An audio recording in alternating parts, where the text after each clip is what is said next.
అధ్యక్ష ధన్యవాదాలు అధ్యక్ష 0 మాట్లాడే అవకాశం ఇచ్చినందుకు అధ్యక్ష మీ దృష్టికి తీసుకొస్తున్నాను అధ్యక్ష మెయిన్గా నిన్న జరిగిన ఇన్సిడెంట్ అధ్యక్ష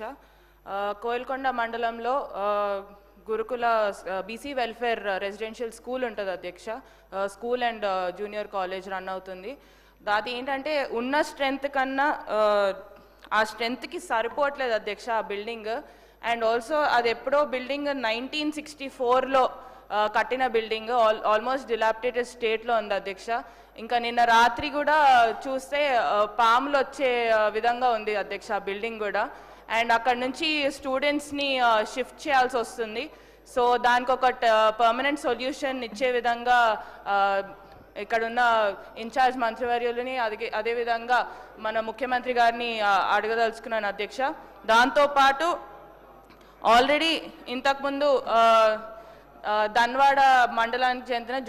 డిగ్రీ కాలేజ్ ఆల్రెడీ శాంక్షన్ అయింది అధ్యక్ష గవర్నమెంట్ డిగ్రీ కాలేజ్ అదేంటంటే షిఫ్ట్ బేసిస్ మీద నడిచింది అధ్యక్ష జూనియర్ కాలేజ్తో పాటు దాన్ని ఇప్పుడు మొన్న రీసెంట్గా నేను వెళ్ళినప్పుడు దానికి ఒక టెంపరీ సొల్యూషన్ ఇచ్చి దాన్ని షిఫ్ట్ చేయడం జరిగింది సో ఆ డిగ్రీ కాలేజ్కి కూడా ధన్వాడ డిగ్రీ కాలేజ్కి కూడా ఒక పర్మనెంట్ బిల్డింగ్ అనేది కూడా రిక్వెస్ట్ చేయడం జరిగింది అది ఆల్మోస్ట్ ఫైనల్ స్టేజెస్లో ఉన్నట్టుంది అధ్యక్ష దాన్ని కూడా శాంక్షన్ వెంటనే ఇవ్వాలని కూడా కోరుకుంటున్నాను అధ్యక్ష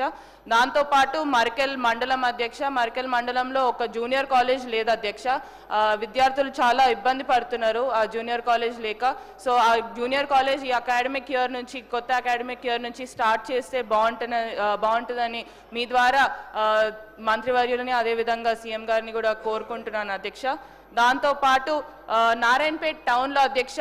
60 years back government practising high school ఉండే అధ్యక్ష అది అప్పుడులో చిన్న బిల్డింగ్ ఎందుకంటే కొంతమంది పిల్లలు ఉండేవారు కాబట్టి ఆ బిల్డింగ్ సరిపోయేది అధ్యక్ష కానీ ఆ స్కూల్ ఇప్పుడు 3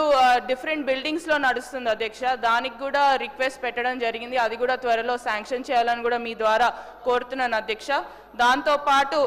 నారాయణపేటలో మైనారిటీస్ ఎక్కువ ఉంటారు అధ్యక్ష టౌన్లో మైనారిటీ స్కూల్ అండ్ కాలేజ్ కూడా ఉంది అది కూడా రెంటెడ్లో నడుస్తుంది వాళ్ళకు కూడా ఒక పర్మనెంట్ బిల్డింగ్ అలాట్ చేయాలని కూడా కోరుతున్నాను అధ్యక్ష దీంతో పాటు నారాయణపేట్ జూనియర్ కాలేజ్ అధ్యక్ష టౌన్లో ఉన్న జూనియర్ కాలేజ్ డిలాపిడేటెడ్ స్టేట్లో ఉంది అధ్యక్ష దానికి కూడా త్వరలో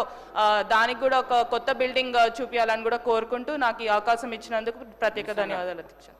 అధ్యక్ష సభ్యురాలు మాట్లాడిన సమస్యలన్నీ కూడా నోట్ చేసుకోవడం జరిగింది అధ్యక్ష థ్యాంక్ యూ సార్ అధ్యక్ష ఒక్కసారి తమరు గమనించాలి ఈరోజు హౌస్లో 0 అవర్లో ఈ ప్రభుత్వాన్ని వేడుకున్న ఎక్కువ సంఖ్య ఎమ్మెల్యేలందరూ కూడా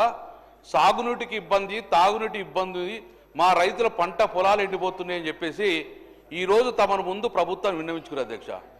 గత 10 సంవత్సరాల్లో కేసీఆర్ ప్రభుత్వంలో ఏ రోజు ఇలాంటి క్వశ్చన్ రాలే అధ్యక్ష కాబట్టి ఇది ఒక క్వశ్చన్ అధ్యక్ష మా కరీంనగర్ అధ్యక్ష అధ్యక్ష అడుగుతున్న అధ్యక్ష వెంకటేశ్వర్లు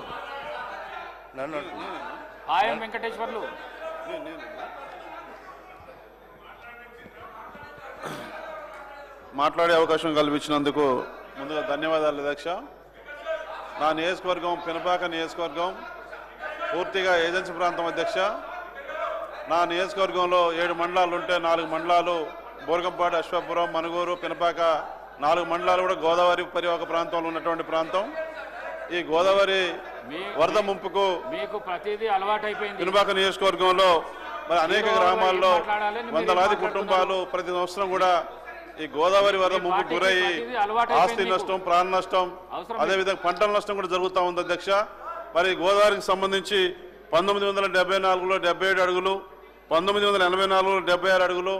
2006లో 75 అడుగులు 2022లో 76 అడుగుల అధ్యక్ష వచ్చినప్పుడు భారీ వర్షాలకు మరి గోదావరి వరద పొంగి అనేక గ్రామాలలో నా నియోజకవర్గం గోదావరి పరివాహక ప్రాంతం 4 మండలాలు ఉన్నాయి 4 మండలాలు ఉన్నటువంటి అనేక గ్రామాలలో వందల కుటుంబాలు ఆర్థికంగా నష్టపోయారు ప్రాణ నష్టం జరిగింది అదే కాకుండా పంటల నష్టం కూడా జరిగే ప్రతి సంవత్సరం కూడా ఈ రకంగా ఇబ్బందులకు గురవుతా ఉన్నారు 2022లో మరి భారీ వర్షాలకు ఆనాటి ముఖ్యమంత్రి గౌరవనీయులు కేసీఆర్ గారు భద్రాచలం జూలై 17వ తారీఖున వచ్చిన సందర్భంలో ప్రకటన చేశారు అధ్యక్ష ప్రెస్ మీట్లో మరి గోదావరి కరకట్ట కడతాము మరి మెరగ ప్రాంతాల్లో ఇంటి స్థలాలు ఇస్తాము ఇల్లు కూడా కట్టిస్తామని చెప్పినారు 1000 కోట్లు ప్రకటన చేసినారు ఆనాటి ముఖ్యమంత్రి గారు